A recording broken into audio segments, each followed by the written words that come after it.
Obsessive compulsive disorder, যেটাকে আমরা সূচিবায়ু এই রোগে চিনি, এই নামে চিনি। তো what is obsessive compulsive disorder? Obsession এটা মানে হচ্ছে ওই কাজটা রিপিটেডলি করার চিন্তা, এটা রিপিটেডলি করার চিন্তা। যেমন আমার মনে হচ্ছে যে আমার হাতটা দূষিত, বাট এটা আমি চিন্তা করতেছি, এটা হচ্ছে অবসেশন, এবং আমি হাতটা ধুচ্ছি, এটা হচ্ছে কম্পালসিভ কম্পালশন। আচ্ছা, বা কারো হচ্ছে মনে হচ্ছে যে চাবিটা মনে হয় আজকে আনি নাই, বাট বারবার চেক করতেছি, চাবিটা আনি নাই, এই থটটা হচ্ছে অবসেশন। কম্পালশন মানে হচ্ছে ওই বারবার চেক করা। তো এটাতে এটার ট্রিটমেন্ট কি? এটার ট্রিটমেন্ট হচ্ছে, আমরা জানি এটার ট্রিটমেন্ট হচ্ছে ক্লমিপ্রামিন, SSRI, ক্লমিপ্রামিন, এবং সরি এটা হচ্ছে TCA, ক্লমিপ্রামিন। আর ইমিপ্রামিন এই ড্রাগটা হচ্ছে আমরা জানি ড্রাগ অফ চয়েস অফ নকচুরাল অ্যানিউরেসিস, যারা রাতে প্রস্রাব করে দেয়, মানে বাচ্চা পোলাপান, মানে যখন তাদের ব্লাডার কন্ট্রোলের বয়স হয় তারপরে। তো এটাকে বলে, এটাতে হচ্ছে ইমিপ্রামিন ব্লাডার কন্ট্রোল না হলে, আর ক্লমিপ্রামিন হচ্ছে এইটা ড্রাগ অফ চয়েস। আর SSRIও দিতে পারি, যেটা হচ্ছে এসসিটালোপ্রাম। এটা হচ্ছে আমরা আগেই বলছিলাম যে এটা একটা সাইকিয়াট্রিক ডিসঅর্ডার, যেমন ডিলিউশন, হ্যালুসিনেশন, পরে অ্যাংজাইটি ডিসঅর্ডার, এগুলোর সাথে এটা মানে প্রেজেন্ট করতে পারে। এবার আমরা বলবো মুড ডিসঅর্ডার। তো মুড ডিসঅর্ডারের আরেকটা নাম হচ্ছে এফেক্টিভ ডিসঅর্ডার। মুড ডিসঅর্ডার আরেকটা নাম হচ্ছে এফেক্টিভ ডিসঅর্ডার। তো অনেক ক্ষেত্রে আমরা এই ওয়ার্ডটা পাই, সিউজ এফেক্টিভ ডিসঅর্ডার, কারণ কারোর সাথে মুড ডিসঅর্ডারের সাথে সিউজোফেনিয়া থাকে, তাহলে বলে সিউজ এফেক্টিভ ডিসঅর্ডার। যখন কেউ প্রশ্ন করে যে মুড ডিসঅর্ডার কী আছে, সবার আগে বলতে হয় বাইপোলার মুড ডিসঅর্ডার, এটাই সবাই মানে চায়। তারপর ইউনিপোলার মুড ডিসঅর্ডার। বাইপোলার মানে কি, মানে ডিপ্রেশন আর ম্যানিয়া থাকে, আর ইউনিপোলার মানে ডিপ্রেশন থাকে, লো মুড থাকে, এবং আলাদা হচ্ছে ম্যানিয়া থাকে। তারপর ডিপ্রেশন, হোয়াট ইজ ডিপ্রেশন? তো ডিপ্রেশনটা কি? ডিপ্রেশনটা হচ্ছে কারো যদি মানে কেউ আজকে একটা সমস্যা বা পরীক্ষায় ফেল করছে, তাহলে তার লো মুড থাকে, তাকে যদি বলি যে আসো মজা করি, বাট সে লস অফ এনজয়মেন্টে থাকে, এবং স্যার রিডিউসড, তার একটা এনার্জি থাকে না এত। এবং আমরা জানি আমাদের মৌলিক যে চাহিদা সেটা হচ্ছে ফুড, আমরা জানি যে ফুড, স্লিপ, হ্যাঁ, food, sleep and libido, food, sleep, libido. তো তার হচ্ছে এই লস অফ, হ্যাঁ, তার change in appetite, change is appetite, change in sleep and change in libido, এগুলোতে চেঞ্জ আসে। তাহলে তার লো মুড থাকে, পরে ল্যাক অফ এনজয়মেন্ট, হ্যাঁ, reduce of change in appetite, এটাকে বলে ডিপ্রেশন বা ডিপ্রেসিভ ইলনেস। তো এগুলো হচ্ছে কিছু ডিজিজের সাথে রিলেটেড থাকে। আমরা জানি যে এই ডিপ্রেশন, যে ডিজিজগুলো আসলে আছে, এগুলো কিন্তু নিউরোলজির ডিজিজ, যেমন স্ট্রোক, এই ডিজিজগুলোর সাথে কমনলি মানে অ্যাসোসিয়েটেড থাকে, এন্ডোক্রাইন ডিজিজের সাথে কমনলি অ্যাসোসিয়েশন থাকে। তো এন্ডোক্রাইন ডিজিজ যেমন হচ্ছে হাইপোথাইরয়েডিজম, হাইপারথাইরয়েডিজম, এগুলোতে ডিপ্রেশনটা অ্যাসোসিয়েটেড থাকে। নিউরোলজিক্যাল যেমন স্ট্রোক, সেরেব্রাল টিউমার, হ্যাঁ, brain tumour, epilepsy, infectious mononucleosis ইনফেকশনের সাথে রিলেটেড থাকে। আচ্ছা, এবার clinical feature of depression, psychological and somatic. Psychological, এরা আমরা মনে রাখবো যে doctor fall in suicide, doctor fall in suicide, ইদানিং ডক্টর অনেক সুইসাইড করতেছে, ডক্টর ফল সুইসাইড। ডিতে হচ্ছে depress mood, this is the most important clinical feature in depressive disorder. আমরা তো ওই সাইকোলজিক্যালটা বলতেছি, পরে আমরা সোমাটিকটা বলবো। Psychological depress mood. আরতে হচ্ছে reduce self esteem, doctor fall. এফতে হচ্ছে ফিলিং অফ গিল্ট, হ্যাঁ, ফিলিং অফ গিল্ট, এটা একটা ডিলিউশন, ঠিক আছে, ডিলিউশনের ভিতরে ডিলিউশন বলতে যে ডিপ্রেশনে কি কোনো ডিলিউশন জড়িত আছে, ডিলিউশন অফ গিল্ট, তাহলে ফিলিং অফ গিল্ট হয়। তারপর ফল, FALL, একটা loss of enjoyment, loss of interest, loss of interest. Doctor fall suicide, একটা হচ্ছে সুইসাইডাল থিঙ্কিং। এই কয়েকটা হচ্ছে সাইকোলজিক্যাল। সোমাটিকের ভিতরে ওই যে বলছিলাম খাওয়া, ঘুম অ্যান্ড লিবিডো। তো খাওয়া যদি কারো কমায় দেয়, হ্যাঁ, তো খাওয়া কমায় দিলে কি হবে, তার ওয়েট লস হবে, ওয়েট চেঞ্জ হবে এবং তার বাওয়েলে ডিস্টার্ব হবে, তার মানে কনস্টিপেশন হবে।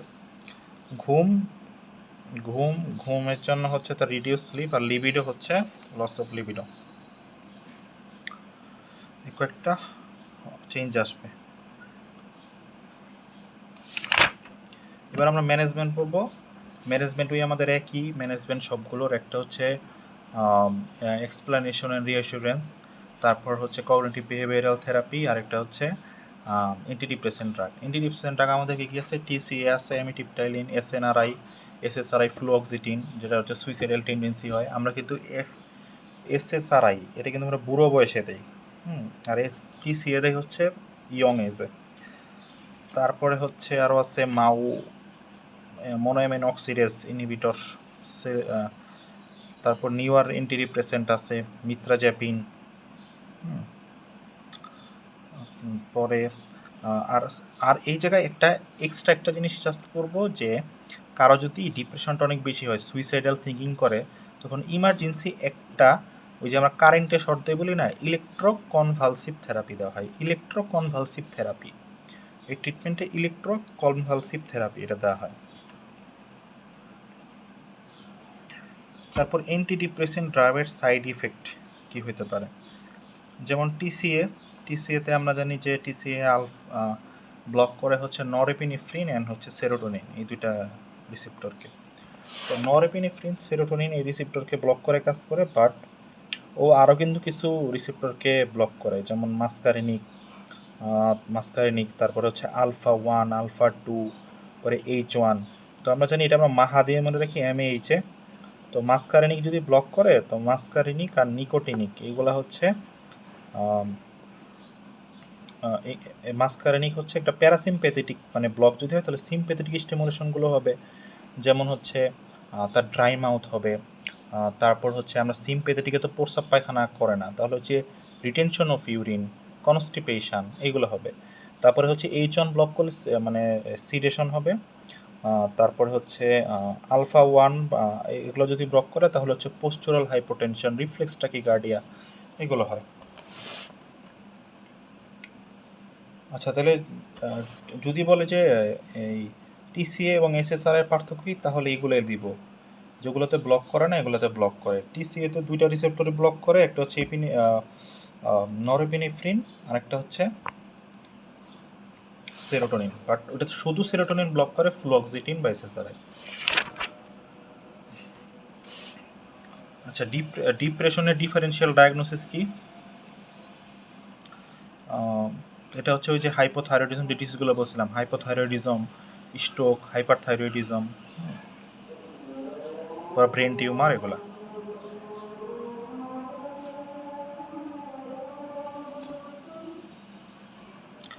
তারপর একজন হাউসওয়াইফ, সে হচ্ছে সুইসাইড করতে চাচ্ছে, মানে তার সুইসাইডের ফিলিং হয় এবং feeling of sad and her sleep disturbance for 3 week. এটা ডায়াগনোসিস কি? এটা ডায়াগনোসিস হবে মেজর ডিপ্রেসিভ ডিসঅর্ডার। এবং আমরা জানি সুইসাইডাল থিঙ্কিং যদি আসে তাহলে আমরা এটা হচ্ছে সিজোএফেক্টিভ ডিসঅর্ডারকে মানে বুঝি। যেমন সিজোএফেক্টিভ মানে হচ্ছে কারো যদি সিজোফেনিয়া হচ্ছে মুড ডিসঅর্ডার একসাথে থাকে, তো এইটাই হচ্ছে মেইনলি কজ, সিজোএফেক্টিভ ডিসঅর্ডার আর মেজর ডিপ্রেসিভ ডিসঅর্ডার, এগুলোর জন্যই হচ্ছে হয়। আচ্ছা, এসএসআরআই এটার সাইড ইফেক্ট কি? এসএসআরআই এর সাইড ইফেক্ট আমরা সবাই জানি, এটা হচ্ছে নাউসিয়া, ভমিটিং, ক্রনিক ডায়রিয়া করে এসএসআরআই। তারপর এসএসআরআই কি করে, এসএসআরআই ভিতরে ফ্লুঅক্সিটিন, যেটা একটা সুইসাইডাল একটা এতে সুইসাইড করার একটা টেন্ডেন্সি করায়। তাছাড়াও এসএসআরআই হচ্ছে আমাদের সেক্সুয়াল ডিসফাংশন করে।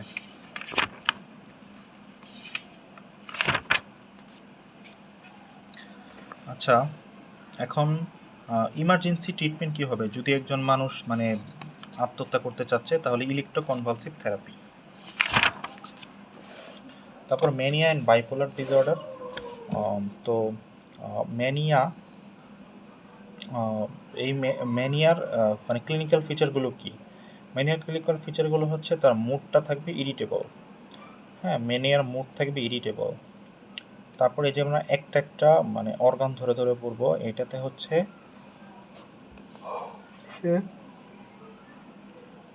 তো মাউথের ভিতরে তার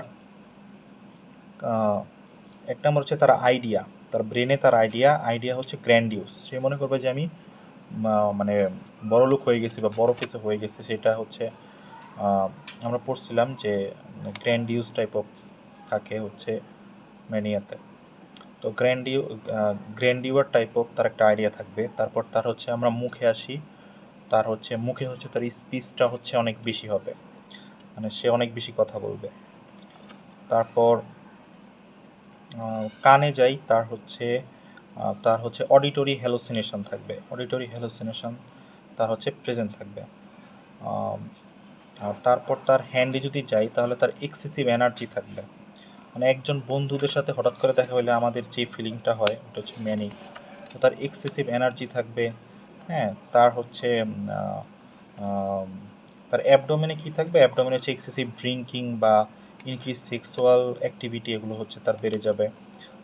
তারপর এই জায়গায় হচ্ছে ওয়েট লস হবে, তার mild to moderate weight loss হবে। ইনসোমনিয়া হবে, কারণ ফ্রেন্ডের সাথে থাকলে আমরা ঘুমাই না, ওটাতে আমরা মনে রাখবো, ইনসোমনিয়া হবে। তারপর হচ্ছে তার ইনক্রিজ লিবিডো, যেটা আমরা আগে বলছি, এবং হচ্ছে তার কগনিশন পাওয়ার, মানে তার যে শিখার ক্ষমতা, এটা মানে কমে যাবে, ডিস্টারবেন্স হবে। আচ্ছা, বাইপোলার ডিসঅর্ডারের ভিতরে কী কী আছে? একটা হচ্ছে ম্যানিয়া, একটা হচ্ছে ডিপ্রেশন। তো ম্যানিয়ার ক্লিনিক্যাল ফিচারগুলো বললাম, আর ডিপ্রেশনটা হচ্ছে তো আগে বলা হয়েছে। আর ম্যানিয়ার ট্রিটমেন্ট হচ্ছে অ্যান্টিসাইকোটিক ড্রাগ, আর ডিপ্রেশনের তো অ্যান্টি ডিপ্রেসেন্ট ড্রাগ। আচ্ছা, কিছু প্রোফাইলেক্সিস ট্রিটমেন্ট দেওয়া হয়। তো রিকারেন্ট, এটার জন্য আমরা LCS দিয়ে মনে রাখবো, lithium কার্বামাজিপিন and sodium valproate.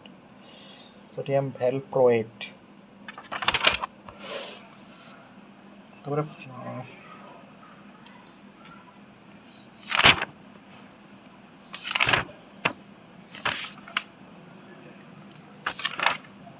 Bipolar mood ডিসঅর্ডারে যদি বলে মুড স্টেবিলাইজিং ড্রাগ, তাহলে ওই LCS, লিথিয়াম কার্বামাজিপিন সোডিয়াম ভ্যালপ্রোয়েট। আচ্ছা, লিথিয়ামের সাইড ইফেক্ট কি? লিথিয়াম আমরা জানি যে হাইপারথাইরয়েডিজমে লিথিয়াম ইউজ করা হয়। তো এটা হচ্ছে থাইরয়েড হরমোন কমায়। তো লিথিয়াম যদি আমরা বারবার ইউজ করি তাহলে হাইপোথাইরয়েড হবে এবং এটা রেনাল ফেলিওর করবে, যেহেতু রেনাল রুটে এক্সক্রিশন হয়।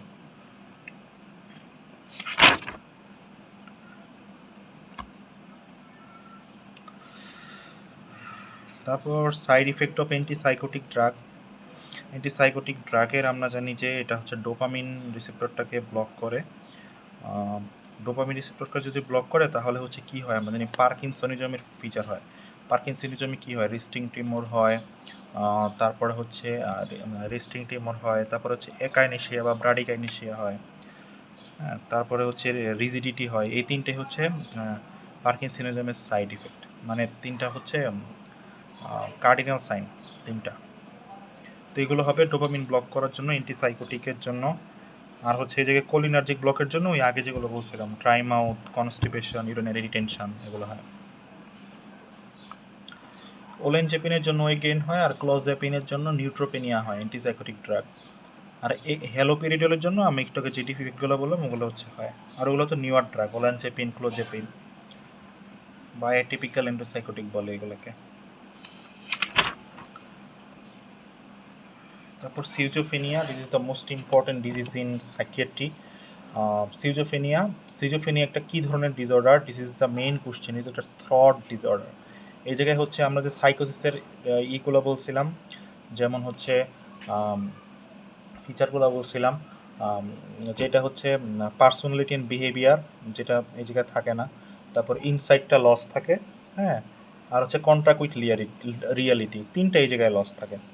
তো এই জায়গায় ডিলিউশন, হ্যালুসিনেশন, সাইকিয়াট্রিক ফিচারগুলো প্রেজেন্ট থাকে। তাহলে এটা কি? এটা হচ্ছে সিজোফ্রেনিয়া যে সাইকোসিস, যে প্রেজেন্স অফ ডিলিউশন, এটা হচ্ছে delusion, hallucination and lack of insight. সিজোফ্রেনিয়ার সিমটম কি? This is the most important diagnostic criteria, ABCD। হ্যাঁ, এটা হচ্ছে পজিটিভ সিমটম। এটা হচ্ছে এতে অডিটরি হ্যালুসিনেশন, বিতে ব্রডকাস্টিং, সিতে হচ্ছে ডিলিউশন অফ কন্ট্রোল, আর ডিতে হচ্ছে ডিলিউশন অফ প্যারানয়েড বা পারসিকিউটরি ডিলিউশন, পারসেপশন এটা বলে। আর নেগেটিভ সিমটম কি? সে হচ্ছে একটা ঘর কোনো থাকবে, সে হচ্ছে সোশিয়াল আইসোলেশন, তারপর তার হচ্ছে সেলফ কেয়ার, পরিষ্কার থাকবে না, হ্যাঁ, আর ঠিক কথা বলবে না। Poverty of speech, poor self care. Treatment of schizophrenia আমরা আগে বলছিলাম এটা তো কমন থিওরিতে পড়বে না, তো এই জায়গায় অ্যান্টিসাইকোটিক ড্রাগ ইউজ করতে হবে। কগনিটিভ বিহেভিয়ারাল থেরাপি দিব, রিঅ্যাসুরেন্স করব, এবং আমরা বলছিলাম যে সিজোফেনিয়া একটা মেডিকেল ইমার্জেন্সি, ফার্স্ট যদি সমস্যা হয় তাহলে হসপিটালে অ্যাডমিট করা লাগবে। আর এই জায়গায় আমরা অ্যান্টিসাইকোটিক ড্রাগ দিব, কগনিটিভ বিহেভিয়ারাল থেরাপি দিব, এবং ফ্যামিলিকে সাপোর্ট করতে বলবো, এবং সোশিয়াল রিহ্যাবিলিটেশনে যেতে বলবো। যেমন যে অনেকে রিহাবে করে, তো সোশ্যাল আইসোলেশনে যদি দরকার হয় তাহলে যেতে বলবো। আচ্ছা, DSM-5 ক্রাইটেরিয়া অফ সিজোফেনিয়া, এটা 5টা ক্রাইটেরিয়া আছে। 5টার ভিতরে যদি 2টা অথবা তার বেশি থাকে তাহলে হবে। তাহলে হচ্ছে delusion, hallucination, disorganise speech, disorganise behaviour. আমরা বলছিলাম থ্রট ডিসঅর্ডার। থ্রট ডিসঅর্ডার হলে তার কথা এবং তার আচার আচরণ দিয়ে কিন্তু আমরা বুঝতে পারি। তো ডিসঅর্গানাইজ স্পিচ, ডিসঅর্গানাইজ বিহেভিয়ার, আর হচ্ছে নেগেটিভ সিমটম। এগুলো হচ্ছে মোটামুটি 1 মাসের বেশি পিরিয়ড থাকবে, 2টা অথবা তার বেশি, হ্যাঁ। আর 1, 2, 3 যেটা বলছে দীর্ঘজনের স্পিচ, ডিলিউশন, হ্যালুসিনেশন, এই 1-3টার ভিতরে যে কোনো একটাই যদি 1 মাসের বেশি থাকে তাহলে এটা DSM-5 criteria of schizophrenia, diagnosis করা যাবে। সিজোফেনিয়া যদি ফ্যামিলি হিস্ট্রি পজিটিভ থাকে তাহলে একটা ব্যাড প্রগনোসিস, পার্সোনালি যদি শাই টাইপের থাকে তাহলে ব্যাড প্রগনোসিস, নেগেটিভ সিমটম থাকলেও ব্যাড প্রগনোসিস। এখন আমরা এখন সিনারিও করব যে একটা ভিক্ষুক, সে নিজেকে চেয়ারম্যান দাবি করতেছে ফর 1 উইক। সে বেশি কথাবার্তা বলতেছে এবং সব টাকা পয়সা মানুষের উপর খরচ করে ফেলতেছে, এটা হচ্ছে সিজোফেনিয়া। তারপর একজন মানুষ সে গায়েবী আওয়াজ শুনতেছে, এটা হচ্ছে অডিটরি হ্যালুসিনেশন, সিজোফেনিয়া। আচ্ছা, সিজোফেনিয়ার প্রগনোসিস কেমন? 25% কিন্তু কমপ্লিট রিকভারি করে, আর 70%ই মোটামুটি করে না রিকভারি। পরে সিজোফেনিয়াতে একটা প্রশ্ন, what is neuroleptic malignant syndrome? Neuroleptic malignant syndrome এটা মানে হচ্ছে কারো যদি সিজোফেনিয়ার যে ড্রাগগুলো আছে যেমন অ্যান্টিসাইকোটিক, পাইরেক্সিয়া, ট্রিমর, হ্যাঁ, কনভালশন, এই মানে কিছু সাইন সিমটম ডেভেলপমেন্ট করে যদি সিজোফেনিয়ার এই ড্রাগগুলো ব্যবহার করে, তাহলে তাকে বলা হয় নিউরোলেপটিক ম্যালিগন্যান্ট সিনড্রোম। এটার জন্য আমাদের ড্রাগ অফ চয়েস হচ্ছে ব্রোমোক্রিপ্টিন, এক্ষেত্রে আমরা ব্রোমোক্রিপ্টিন ইউজ করবো।